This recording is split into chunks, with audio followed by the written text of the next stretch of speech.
La neige tombait en rafales épaisses, recouvrant le parc d'un tapis blanc et scintillant. Les arbres, figés dans le silence, semblaient veiller sur ce monde endormi. Les balançoires du terrain de jeu grinçaient doucement sous les assauts du vent glacé, mais aucun rire d'enfant ne venait briser la solitude. Le parc, désert, semblait oublié de tous. Pourtant, à travers les tourbillons de neige, une petite silhouette émergea. C'était un garçon, âgé de 7 ans à peine. Sa veste, usée et déchirée, laissait passer le froid. Ses chaussures, trempées et trouées, crissaient sur la neige. Mais le froid, il s'en moquait. Dans ses bras frêles, il portait 3 nourrissons, emmaillotés dans des couvertures rapiécées. Le visage du garçon était rougi par le vent mordant. Ses bras, endoloris par le poids des bébés, tremblaient sous l'effort. Ses pas, lents et pesants, laissaient de petites empreintes dans la neige. Mais il avançait, encore et toujours, serrant les bébés contre lui pour leur offrir le peu de chaleur que son corps pouvait encore donner. Bienvenue sur l'heure des histoires. Si vous voulez une dédicace, donnez un pouce en l'air à cette vidéo, abonnez-vous à la chaîne et laissez un commentaire pour nous dire d'où vous nous regardez. Les 3 bébés étaient si petits, si fragiles. Leur visage, pâle, était marqué par le froid. Leurs lèvres, légèrement bleues, trahissaient leur faiblesse. L'un d'eux laissa échapper un faible gémissement, à peine audible. Le garçon baissa la tête et murmura « Chut, ne vous inquiétez pas, je suis là. Je ne vous laisserai pas. » Autour de lui, le monde continuait sa course folle. Les voitures filaient sur la route, leurs phares perçant la tempête. Les passants, pressés de rentrer chez eux, ne voyaient rien. Personne ne remarquait ce petit garçon, ni les 3 vies qu'il portait dans ses bras. La neige s'intensifiait, le froid devenait insoutenable. Les jambes du garçon tremblaient à chaque pas, mais il refusait de s'arrêter. Il était épuisé, vidé de ses forces. Pourtant, il continuait. Il ne pouvait pas abandonner. Il avait fait une promesse silencieuse mais solennelle. Même si le monde entier l'ignorait, lui, il protégerait ses bébés. Son corps, si jeune, si frêle, luttait contre la fatigue. Ses genoux fléchirent soudain, et il s'effondra doucement dans la neige, les bébés toujours blottis contre lui. Ses yeux se fermèrent, et le monde s'évanouit dans un silence blanc. Là, au cœur du parc gelé, sous la neige qui tombait sans relâche, 4 petites âmes attendaient qu'on les voie. Le garçon ouvrit les yeux, lentement. Le froid lui mordait la peau, et les flocons se posaient sur ses cils, mais il ne les chassa pas. Toute son attention était pour les 3 bébés dans ses bras. Il bougea légèrement, essayant de se relever. Ses jambes, faibles, vacillaient sous son poids. Ses bras, engourdis par le froid, luttaient pour tenir les bébés. Mais il ne les lâchait pas. Avec un effort immense, il se redressa. Un pas, puis un autre. Chaque mouvement semblait pouvoir le briser, mais il avançait. Le sol, dur et glacé, était un danger. S'il tombait, les bébés risquaient de se faire mal. Il ne pouvait pas permettre cela. Il refusait de laisser leur corps fragile toucher la neige. Le vent glacial déchirait sa veste fine, s'infiltrant jusqu'à ses os. Chaque pas était une épreuve, plus lourd que le précédent. Ses pieds, trempés, étaient comme des blocs de glace. Ses mains tremblaient, son cœur battait à tout rompre dans sa poitrine. Il baissa la tête vers les bébés et murmura « Tenez bon, s'il vous plaît, tenez bon ». Les bébés émettaient de faibles sons, des murmures de vie. C'était assez pour lui donner la force de continuer, un pas après l'autre. Il ne savait pas où il allait, ni si quelqu'un viendrait à leur secours. Mais une chose était certaine, il marcherait jusqu'à ce que son corps ne puisse plus le porter, car ces 3 vies valaient plus que sa douleur. À travers la tempête de neige, le garçon avançait, 3 petits êtres dans ses bras, et un courage plus grand que le monde dans son cœur. Une limousine noire glissait lentement dans la rue enneigée. À l'arrière, un homme observait par la fenêtre. Son costume sombre, son manteau épais et la montre en or à son poignet trahissaient sa richesse. C'était un magnate, l'un des hommes les plus puissants de la ville. Ce jour-là, il était en retard pour une réunion cruciale. Son téléphone vibrait sans cesse, mais il n'y prêtait plus attention. Quelque chose, dehors, avait capté son regard. À travers la rue, dans le parc gelé, il aperçut une silhouette. D'abord, il crut à un enfant égaré. Mais en regardant mieux, son cœur s'arrêta. C'était un garçon, 7 ans tout au plus, et dans ses bras tremblants, il portait 3 nourrissons. Ses pas étaient hésitants, comme s'il allait s'effondrer. La neige s'accumulait sur ses cheveux et ses épaules, mais il continuait, serrant les bébés de toutes ses forces. L'homme se pencha, pressant une main contre la vitre froide. Il n'en croyait pas ses yeux. « Où sont ses parents? Où est tout le monde ?» demanda le chauffeur. « Monsieur, dois-je continuer ?» Mais l'homme resta silencieux, les yeux rivés sur le garçon. À cet instant,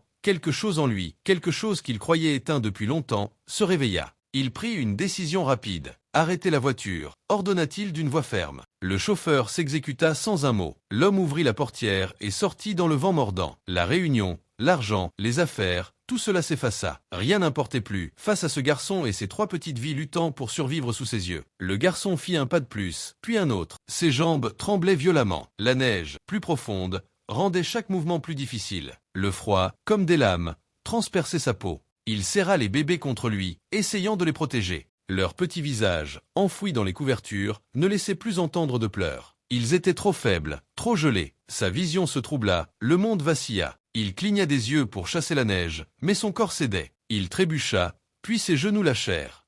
Il tomba lourdement sur le sol gelé, mais même en tombant, il ne relâcha pas les bébés. Il les serra plus fort, les protégeant de la neige. L'homme, observant depuis le bord du parc, sentit son cœur se figer. Sans réfléchir, il courut. Ses chaussures de luxe glissaient sur la glace, son manteau flottait derrière lui. Le garçon gisait immobile, son visage pâle, ses lèvres tremblantes. Les bébés émettaient de faibles gémissements. L'homme s'agenouilla près d'eux. « Reste avec moi, petit, dit-il, la voix tremblante de panique. Il ôta son manteau et l'enroula autour du garçon et des bébés. La neige tombait sans relâche. Le vent hurlait. Mais à cet instant, le monde s'effaça. Il n'y avait que ce garçon, évanoui dans la neige, et cet homme, prêt à tout pour le sauver. Son cœur battait à tout rompre. Il se moquait du froid, de ses chaussures ruinées. Tout ce qu'il voyait, c'était ce garçon, impuissant, dans le parc gelé, serrant 3 bébés. Il traversa le chemin glacé en courant, trébuchant une fois mais se rattrapant. Les passants, indifférents, ne le voyaient pas. Il courut plus vite. Arrivé près d'eux, il s'agenouilla. Le visage du garçon était blanc, ses lèvres bleuies par le froid.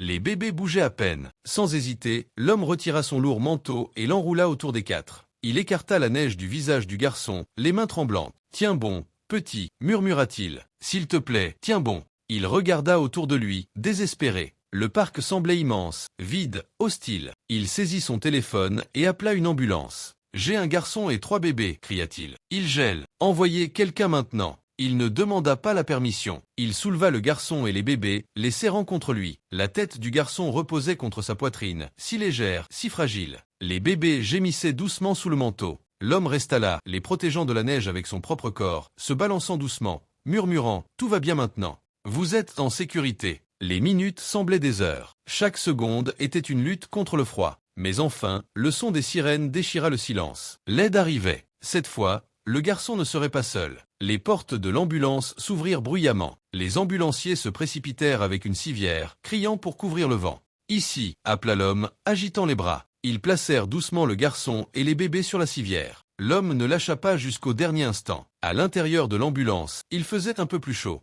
Les ambulanciers travaillaient vite, enveloppant les bébés dans des couvertures chauffantes, vérifiant le pouls du garçon. L'homme monta sans qu'on le lui demande. Il s'assit près d'eux, le cœur battant, les mains tremblantes. Un des bébés laissa échapper un faible cri. Le garçon bougea légèrement, mais resta inconscient. L'homme les observait, ressentant une douleur profonde, inexplicable, dans sa poitrine. Il avait vu beaucoup de choses dans sa vie, des contrats signés, des empires bâtis, des fortunes amassées. Mais rien ne l'avait préparé à cela. Il se pencha et ajusta les couvertures autour des bébés, prenant soin de ne pas les réveiller. « Vous êtes en sécurité maintenant » murmura-t-il, plus pour lui-même que pour eux. L'ambulance cahotait sur la route, sirène hurlante, neige frappant les vitres. Mais à l'intérieur, il n'entendait que la respiration faible du garçon et des bébés. Il resta là, oubliant sa réunion, sa vie trépidante, pour ne penser qu'à eux. Pour la première fois depuis des années, il comprit. L'argent ne pouvait pas tout résoudre. Mais l'amour, peut-être, le pouvait. En regardant le visage épuisé du garçon, il fit une promesse silencieuse. « Je ne vous abandonnerai pas. Pas maintenant. » L'ambulance s'arrêta devant l'hôpital. Médecins et infirmiers accoururent avec des couvertures chaudes et des civières. L'homme resta près d'eux, suivant alors qu'ils transportaient le garçon et les bébés à l'intérieur. Dans la salle des urgences, les lumières vives et l'odeur de désinfectant emplissaient l'air. Les infirmiers agissaient vite, vérifiant la respiration des bébés, touchant le front du garçon,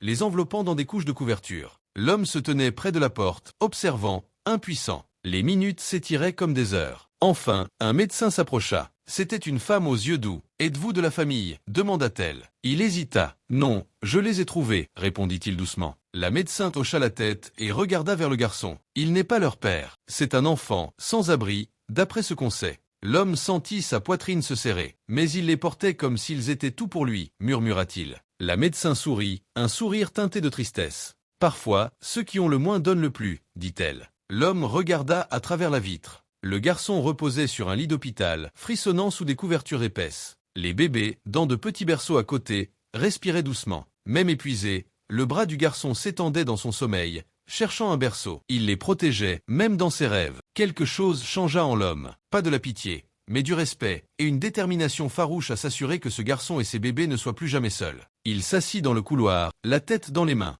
Les bruits de l'hôpital l'entouraient, mais il était ailleurs. Il repensait à son enfance. Les nuits froides sur un matelas usé, la faim qui lui tordait l'estomac, l'attente d'une mère disparue, d'un père trop absent pour s'en soucier. Il avait été comme ce garçon, seul, invisible. Personne n'avait couru pour lui, personne ne l'avait réchauffé ou rassuré. Il avait survécu en bâtissant des murs autour de son cœur. Et maintenant, riche et puissant, il était là, impuissant face à ce garçon qui luttait pour 3 vies. Des larmes lui montèrent aux yeux, mais il les chassa. Il s'était juré de ne plus être faible. Mais ce garçon, si courageux, brisa ses défenses. Il réalisa qu'il n'avait pas seulement construit une fortune, il avait construit une vie vide d'amour. Il s'adossa à la chaise, fixant le plafond. Pour la première fois, il laissa les souvenirs l'envahir. La douleur aussi. Peut-être que la ressentir était le seul moyen de changer. Et dans son cœur, il fit une promesse. Je ne les laisserai pas seuls, comme je l'ai été. Le lendemain, l'hôpital les relâcha. Le garçon, encore faible, était éveillé. Les bébés,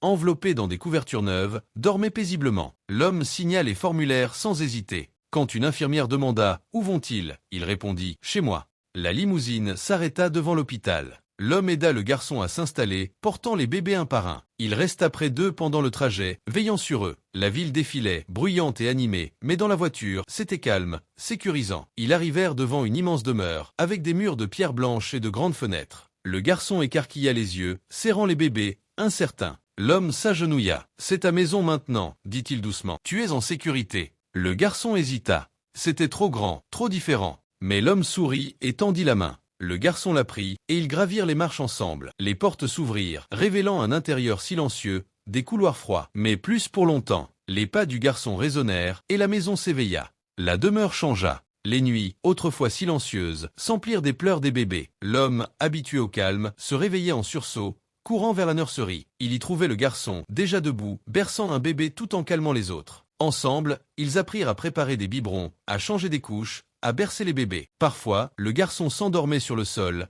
un bébé dans les bras. L'homme le portait alors dans un lit chaud, souriant. Il avait cru sa vie parfaite, ordonnée, mais il découvrait la beauté du désordre, du bruit, de l'amour. Une nuit, berçant un bébé, il murmura « Vous n'êtes plus seul ». La maison vibrait de vie, des petits pas, des rires, des mains tendues. L'homme ne regrettait pas le silence. Le bruit d'une famille était le plus beau des sons. Une soirée calme, près de la cheminée, le garçon parla. « Je m'appelle Léo », dit-il. « Je n'ai jamais connu mes parents. Je dormais dans des ruelles. Une nuit, j'ai entendu des pleurs. Je les ai trouvés, dans une boîte, derrière une poubelle. » Il raconta avoir attendu, espérant que quelqu'un viendrait. Mais personne n'était venu. Alors je les ai pris. Je n'avais rien, mais je pouvais les tenir, les garder au chaud. L'homme, ému, posa une main sur celle de Léo. « Tu les as sauvés. Et toi aussi. » Léo sourit, un sourire timide. 2 âmes brisées commençaient à guérir. Les semaines passèrent. L'hiver s'adoucit. Les bébés grandissaient, leur rire remplissant la maison. L'homme riait, un rire sincère, nouveau.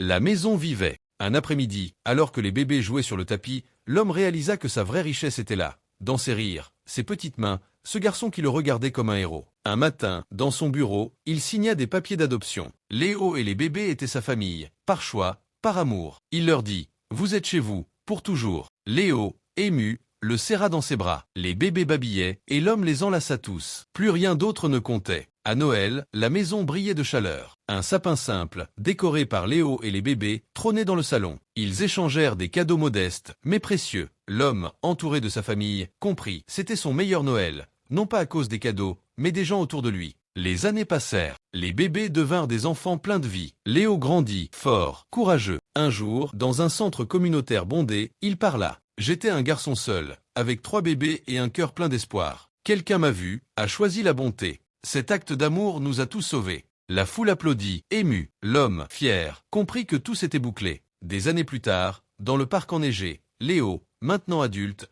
regardait les triplés jouer. À côté de lui, son père, vieilli mais toujours bienveillant, sourit. « Tu m'as appris à vivre, à aimer », dit Léo. « Non, Léo, c'est toi », répondit l'homme. Ils restèrent là, sous la neige, ressentant la force de leur famille, bâtie sur un choix d'amour. La demeure, autrefois vide, était un foyer, pas grâce à l'argent, mais grâce à un garçon qui avait protégé la vie et un homme qui avait ouvert son cœur. Si cette histoire vous a touché, mettez un pouce en l'air, commentez et partagez-la. Abonnez-vous à l'heure des histoires pour plus d'histoires qui montrent que l'amour change tout. Merci d'être notre famille.